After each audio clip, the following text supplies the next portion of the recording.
Hi everyone. Welcome back to my channel. నేను మీ సువర్ణ. అందరూ ఎలా ఉన్నారండి? బాగున్నారా?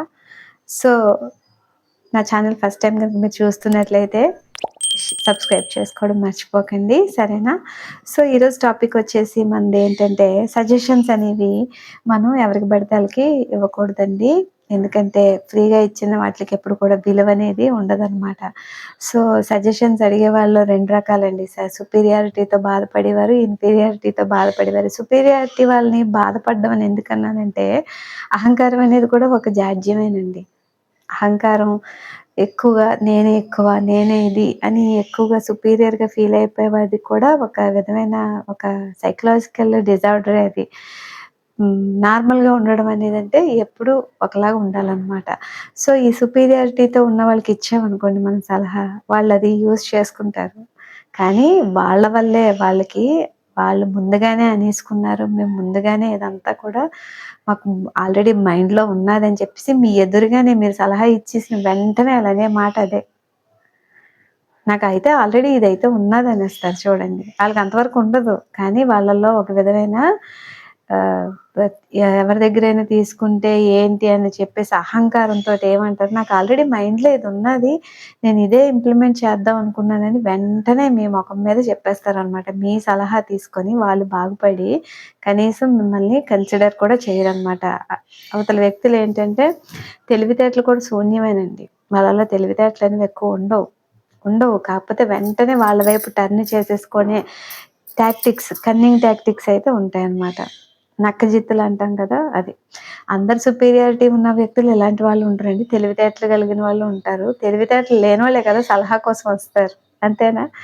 సో అలాంటి వాళ్ళకి ఎప్పుడు కూడా ఇచ్చి బాధపడకండి, ఓకేనా? ఇదేంటిది ఎంత వేగంగా అటువైపు టర్నిప్ అయిపోయిందని నిజంగానే మనకు బాధ అనిపిస్తుంది కదా.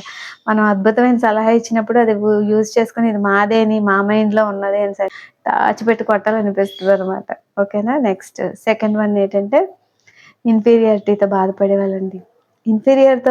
ఇన్ఫీరియర్గా ఉండేవాళ్ళు ఏంటంటేనండి, వాళ్ళు చాలా లోగా ఉంటుంది వాళ్ళ మైండ్ సెట్ ఏంటి, మానసిక స్థితి ఏంటి, ఏదైనా సరే వాళ్ళు కొంచెం ఇన్ఫీరియారిటీతో బాధపడుతూ ఉంటారు. వాళ్ళకి బోల్డ్ కారణాలు ఉండొచ్చండి.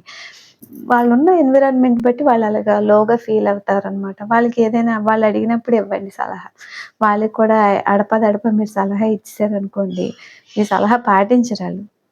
పాటించకుండా వాళ్ళ లోకంలోనే వాళ్ళు ఉంటారు. ఎలాగా? నేను ఇంతే, నాకు ఇంతకు మించి ఏమీ లేదు, నా బతికింతే, నేను ఇంతే, ఇలా ఉండే వాళ్ళకి ఎప్పుడు కూడా ఇవ్వకండి. వాళ్ళ వల్ల ఏంటంటే మనకు కూడా జాడ్యం అంటుకుపోతుంది. కాసేపటి వాళ్ళతో ఎక్కువసేపు గడిపారనుకోండి, మీరు కూడా అలాగే తయారైపోతారు. ఎందుకు ఈ పనికిమాలిన జీవితం, ఇది జీవితం అవసరమా అన్న లెవెల్కి కూడా వెళ్ళిపోతాం అనమాట. ఇన్ఫీరియారిటీ ఎక్కువ ఉన్న వ్యక్తులతోటి, ద మ్యాక్సిమం ఎక్స్టెంట్ ఇన్ఫీరియారిటీతో ఉండే వాళ్ళతో గడిపినప్పుడు మనకి వాళ్ళని మనం చేంజ్ చేయగలం.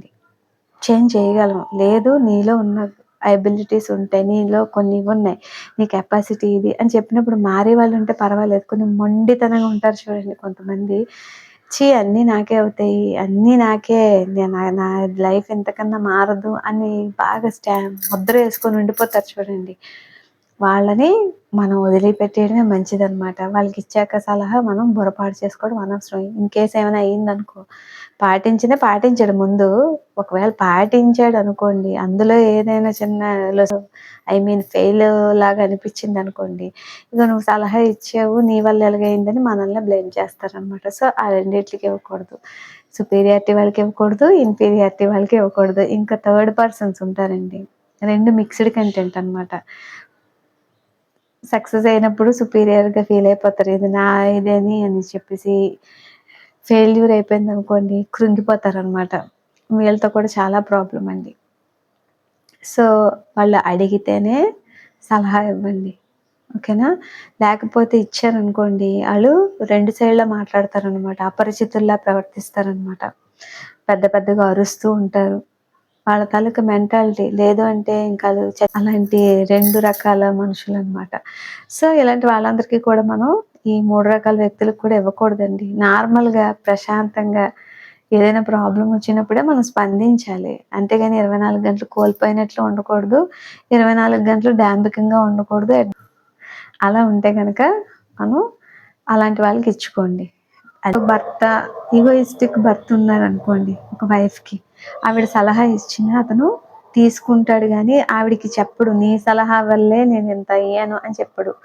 ఫ్రీగా ఉండే హస్బెండ్స్ ఉంటారు కదా, చక్కగా భార్యతో కలిసిమెలిసి ఉండేవాళ్ళు ఎప్పుడు కూడా ఏంటంటే వాళ్ళు ఆమెకి చెప్తారు, కాంప్లిమెంట్ ఇస్తారు, నువ్వు సలహా ఇవ్వడం వల్ల మంచి జరిగింది అని.